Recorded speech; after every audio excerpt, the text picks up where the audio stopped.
Bismillahirrahmanirrahim. Assalamualaikum warahmatullahi wabarakatuh.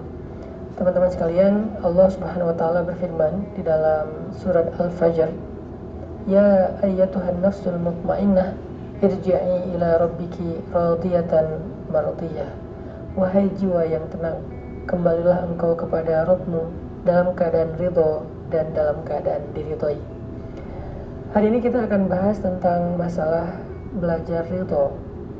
Mungkin di Indonesia orang jarang menggunakan kata ridho karena biasanya diganti dengan kata ikhlas. Padahal ikhlas itu lebih kepada urusan niat kita ketika beribadah.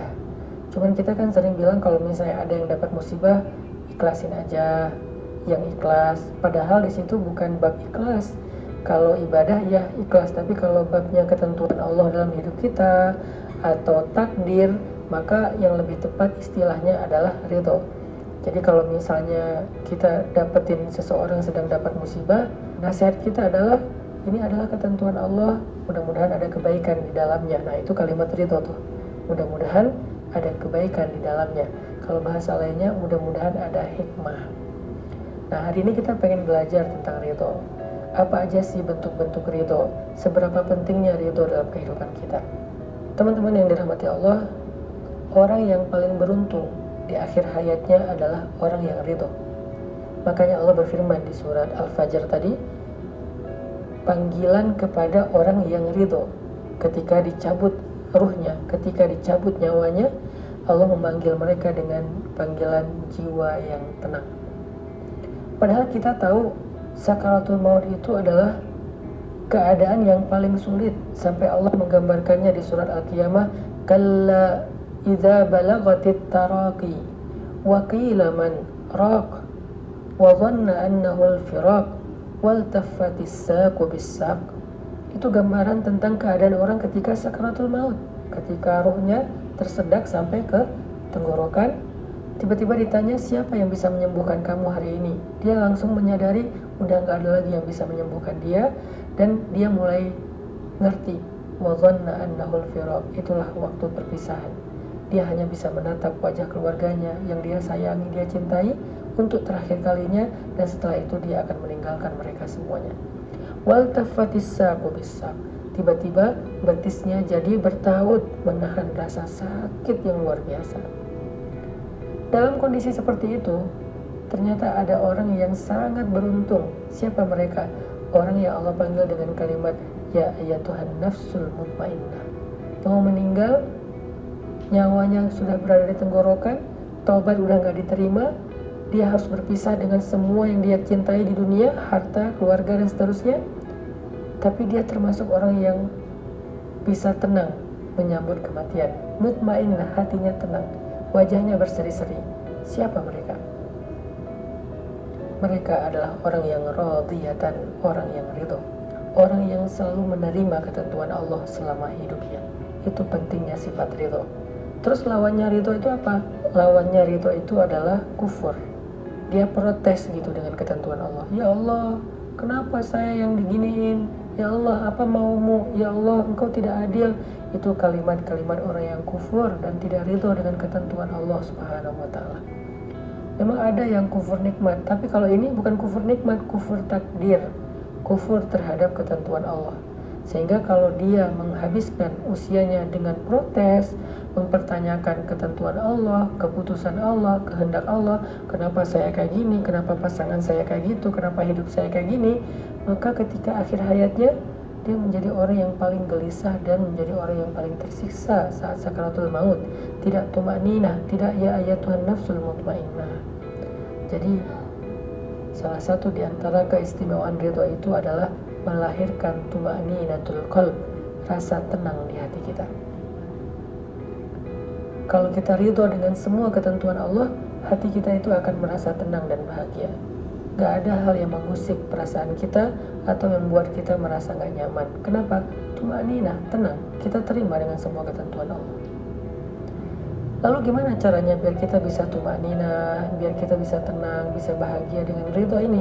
Karena gak semua yang terjadi itu kita bisa terima, gak semua terjadi itu kita ngerti. Gimana biar kita bisa ridho? Caranya adalah berbaik sangka kepada Allah Subhanahu wa ta'ala. Gimana cara berbaik sangka kepada Allah? Katakan untuk diri kita sendiri, la'allahu khair. Mudah-mudahan di dalam ketentuan ini ada kebaikan. Mudah-mudahan ada kebaikan. Mudah-mudahan ada kebaikan. Kata kebaikan inilah yang kita ucapkan berkali-kali agar kita selalu yakin Allah tuh nggak pernah pengen menzalimi hambanya. Allah tuh nggak pernah pengen ngeprank hambanya. Allah tuh nggak pernah pengen cuman harkosin hambanya, kasih harapan kosong. Enggak. Allah itu la yukhliful mi'ad, nggak pernah ingkar janji, nggak pernah harkos, nggak pernah PHP. Allah itu nggak pernah bizallamin lil abid. Allah tuh nggak pernah zalim kepada hambanya atau suka ngerjain hambanya, ngeprank hambanya, nggak pernah. Jadi kalau ada satu ketentuan Allah yang menurut kita kayak sesuatu yang nggak kita inginkan tapi terjadi dalam hidup kita dan kita pengen ridho, katakan saja la'allahu khair, mudah-mudahan ada kebaikan di sini. Sehingga dengan kita katakan mudah-mudahan ada kebaikan di sini, kita sudah berbaik sangka kepada Allah Subhanahu wa taala.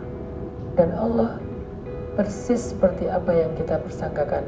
Ana inda dhanni abdi bi, kata Allah dalam hadis qudsi, aku tergantung prasangka hambaku kepadaku. Kalau engkau berprasangka baik kepadaku, maka engkau mendapatkan apa yang engkau persangkakan. Itu cara ridho. Katakan la'allahu khair, mudah-mudahan ada kebaikan di sini. Baik terhadap satu ketentuan Allah, masalah takdir hidup, ataupun ridho terhadap satu perintah Allah. Kenapa Allah suruh kita beribadah puasa? Bilang aja la'allahu khair, mudah-mudahan ada kebaikan di dalam puasa, sehingga kita berpuasa dengan hati yang lapang. Kenapa saya punya orang tua kayak gini? Bilang aja la'allahu khair, mudah-mudahan ada kebaikan. Kenapa saya punya orang tua, mertua kayak gini? Sehingga kita bisa bahagia dengan keluarga kita. Kok saya dikasih pasangan kayak gini ya? Bilang aja la'allahu khair, mudah-mudahan pada pasangan saya itu ada kebaikan yang tidak ada di tempat yang lain. Sehingga apapun yang kita alamin, perintah apapun yang kita dengar dari Allah, kita menerimanya dengan sami'na wa ata'na. Saya mendengar, saya taat ya Allah. Kenapa? Saya tahu engkau tidak memerintahkan sesuatu kecuali ada kebaikan di dalamnya. Kata Allah, tinggalkan riba, la'allahu khair, mudah-mudahan ada kebaikan dengan meninggalkan riba. Kata Allah, tutuplah aurat, la'allahu khair, mudah-mudahan ada kebaikan dengan menutup aurat. Kata Allah, makan sahur, la'allahu khair, mudah-mudahan ada keberkahan di dalam sahur. Kata Allah, buka puasa, walaupun kita belum lapar, buka puasa aja, makan, mudah-mudahan ada kebaikan di dalam berbuka. Kata Allah, tarawih, ya udah saya tarawih, mudah-mudahan ada kebaikan dalam sholat malam. Kata Allah, maafkan saudaramu, ya kita maafin, mudah-mudahan ada kebaikan dalam memaafkan. Dan semua perintah dan larangan Allah kita terima dengan ridho, karena kita percaya la'allahu khair, ada kebaikan dalam ketentuan Allah. Itu cara ridho. Mudah-mudahan Ramadan ini kita benar-benar bisa belajar ridho, nerimo kalau kata orang Jawa. Apapun ketentuan Allah dalam hidup kita, apapun perintah dan larangan Allah dalam syariat kita, kita terima aja. Kenapa kita terima? Satu, supaya hati kita tenang, gak banyak protes. Dua, karena kita percaya Allah gak nyuruh sesuatu kecuali di dalamnya ada kebaikan. Allah gak ngelarang sesuatu kecuali di dalamnya ada keburukan. Allah gak memberikan satu takdir kecuali melalui takdir itu ada kebaikan yang besar bagi kita. Fa inna ma'al usri yusra, inna ma'al usri yusra. Bersama dengan keburukan ada kebaikan, bersama dengan kesusahan ada kemudahan. Barakallahu fikum.